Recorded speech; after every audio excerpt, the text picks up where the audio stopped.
नमस्कार साथियों, गुरु कृपा यूट्यूब चैनल में आपका फिर से स्वागत है। आपको लास्ट वीडियो में प्लेटो के सामान्य जीवन से संबंधित जानकारी अवगत करवाई गई थी। आज की इस वीडियो में हम प्लेटो के शैली तथा उसके अध्ययन पद्धति के बारे में जानकारी प्राप्त करेंगे।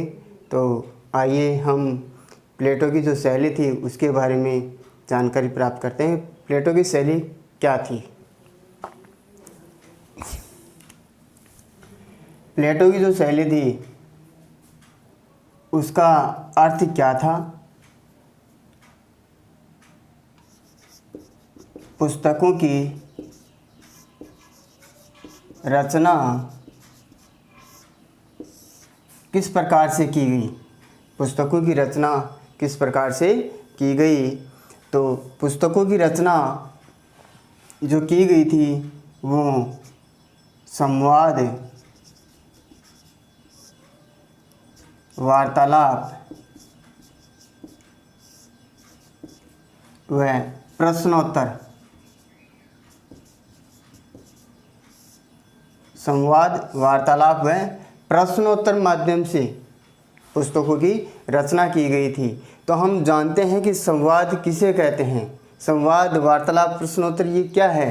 तो संवाद जब कोई दो व्यक्ति किसी विषय पर प्रश्न उत्तर के माध्यम से चर्चा करते हैं या निष्कर्ष पर पहुंचते हैं, उसे हम संवाद के नाम से जानते हैं। तो इसी प्रकार से प्लेटो की जो प्रमुख कृतियाँ थी, रचनाएं थी, जो मैंने आपको लास्ट वीडियो में बताया था, जिसकी सबसे प्रमुख कृति रिपब्लिक, स्टेट्समैन और डायलॉग, इन बाकी सभी जो कृतियाँ थी, इन सभी कृतियों की जो रचनाएं थी वो संवाद शैली में लिखी गई थी।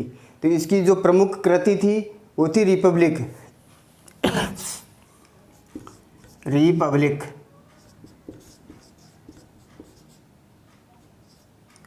रिपब्लिक इस रिपब्लिक को न्याय मीमांसा के नाम से भी जाना जाता है। न्याय मीमांसा के नाम से भी जाना जाता है।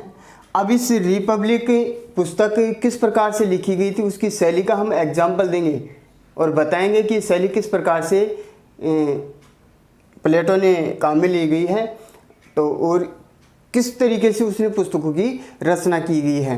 तो आपको पता है प्लेटो के जो प्रमुख जो शिक्षक थे, उसके प्रसिद्ध गुरु थे, वो सुकरात थे। वो दोनों आपस में प्रश्नोत्तर के माध्यम से मतलब एक दूसरे का जवाब देते थे। प्लेटो जैसे अपने गुरु सुकरात से प्रश्न पूछता था और सुकरात उसका जवाब देता था। तो इस प्रकार से उसके पुस्तकों की रचना लिखी गई है। प्रश्न प्लेटो पूछता था अपने गुरु सुकरात से, फिर सुकरात उसका उत्तर देता था। सुकरात फिर उसका उत्तर देता था। तो इस प्रकार से उत्तर किसको देता था? प्लेटो को। तो इस प्रकार से उसने पुस्तकों की रचना की है। फिर प्रश्न पूछा प्लेटो ने, फिर उत्तर दिया सुकरात ने। तो ये जो शैली थी, ये इस प्रकार से जो प्रश्न पूछने की और उत्तर देने की जो शैली थी, वही शैली संवाद शैली के नाम से जानी जाती है। संवाद, वार्तालाप या प्रश्नोत्तर शैली। तो इसी प्रकार से प्लेटो की जो पुस्तकों की जो रचनाएं थी वो संवाद शैली में लिखी गई हैं। तो इसी के साथ वैसे मैं आशा करता हूँ कि आपको प्लेटो की जो शैली है वो आपको समझ में अच्छे से आ गई होगी। और आगे हम बढ़ते हैं इसकी अध्ययन पद्धति के बारे में। तो जब तक आप इसका स्क्रीनशॉट ले सकते हैं।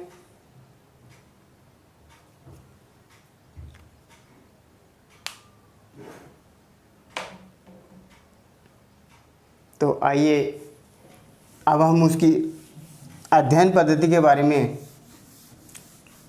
जानकारी प्राप्त करेंगे।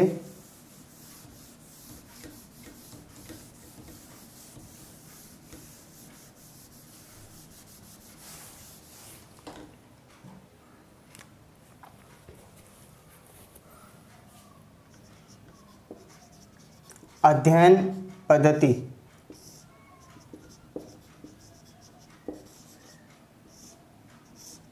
इसका तात्पर्य है कि पुस्तकों की जो रचनाएं की गई थी उसमें कौन से विधि से उसका तरीका अपनाया गया, जो भी विषय थे उन विषयों को किस तरीके से, किस पद्धति के माध्यम से उसने अपने निष्कर्ष निकाले थे। तो प्लेटो की जो प्रमुख अध्ययन पद्धति थी वो निगमनात्मक थी। प्लेटो की जो प्रमुख अध्ययन पद्धति थी वो निगमनात्मक थी।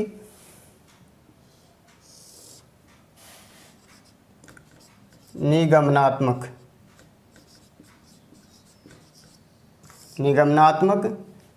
पद्धति। इस निगमनात्मक पद्धति की विशेषताएं थी सामान्य से विशेष की ओर, सामान्य से विशेष की ओर, सामान्य से विशेष की ओर। इसका तात्पर्य है कि किसी भी सिद्धांतों को पहले पूर्वावलोकन किया जाता था, फिर उस सिद्धांतों का मापदंड मान करके तथ्यों पर बल दिया जाता था और उसके बाद में उसका निष्कर्ष निकाला जाता था। तो सबसे पहले पूर्व सिद्धांतों की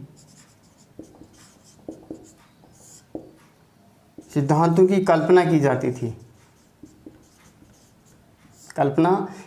थी, फिर उसके बाद में इन्हीं पूर्व सिद्धांतों को मापदंड मान करके तथ्यों पर बल दिया जाता था। फिर इसके बाद में तथ्यों पर बल दिया जाता था और उसके बाद में फिर निष्कर्ष निकाले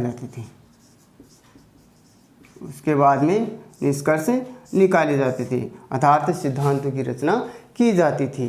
तो ये थी सामान्य से विशेष की ओर अग्रसर चलने वाली पद्धति, जिसका नाम है निगमनात्मक पद्धति। तो मेरा मानना है कि वैसे आपको प्लेटो की निगमनात्मक पद्धति अच्छे से समझ में आ गई होगी। तो इसकी जो दूसरी पद्धति थी वो थी रचनात्मक। इसकी जो दूसरी पद्धति थी वो थी रचनात्मक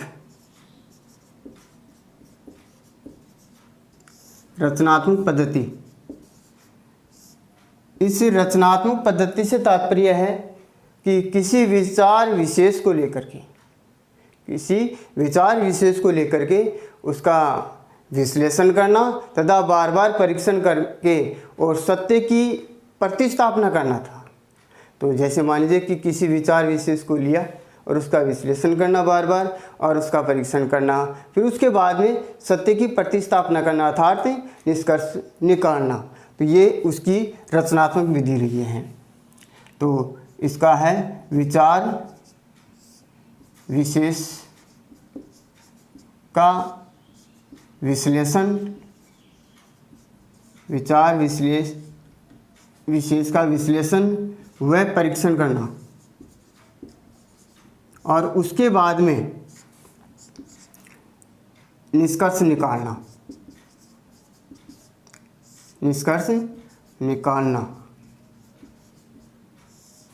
रचनात्मक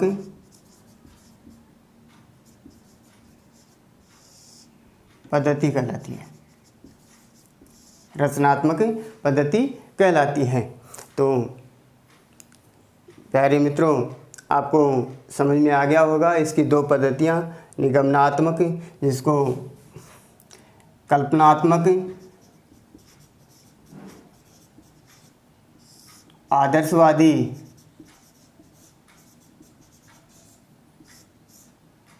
के नाम से भी जानते हैं, कल्पनात्मक आदर्शवादी के नाम से भी जानते हैं, तथा दूसरी इसकी पद्धति थी रचनात्मक, जिसको सबसे पहले किसी विचार विशेष का विश्लेषण करना तथा बार बार परीक्षण करना और उसके बाद में निष्कर्ष निकालना या सत्य की प्रतिस्थापना करना रचनात्मक पद्धति कहलाती है। तो इसी के बाद में प्लेटो ने इन दोनों अध्ययन पद्धतियों के अलावा ऐतिहासिक अध्ययन पद्धति का प्रयोग भी किया था। ऐतिहासिक अध्ययन पद्धति के आधार पर ही प्लेटो ने राज्य की विकास की 4 अवस्थाओं का उल्लेख किया था। तो इसी प्रकार से प्यारे मित्रों, प्लेटो की जो अध्ययन पद्धति है वो निगमनात्मक, रचनात्मक, ऐतिहासिक, इन तीनों ही अध्ययन पद्धतियों का सामूहिक रूप से नाम दिया गया प्रयोजनवादी पद्धति। प्रयोजनवादी पद्धति, इन सबका सामूहिक रूप से हम प्रयोजनवादी पद्धति के नाम से भी जान सकते हैं। अर्थात जो प्लेटो ने अपनी अध्ययन पद्धति अपनाई थी वो प्रयोजनवादी पद्धति थी। तो आप इसका स्क्रीनशॉट ले सकते हैं।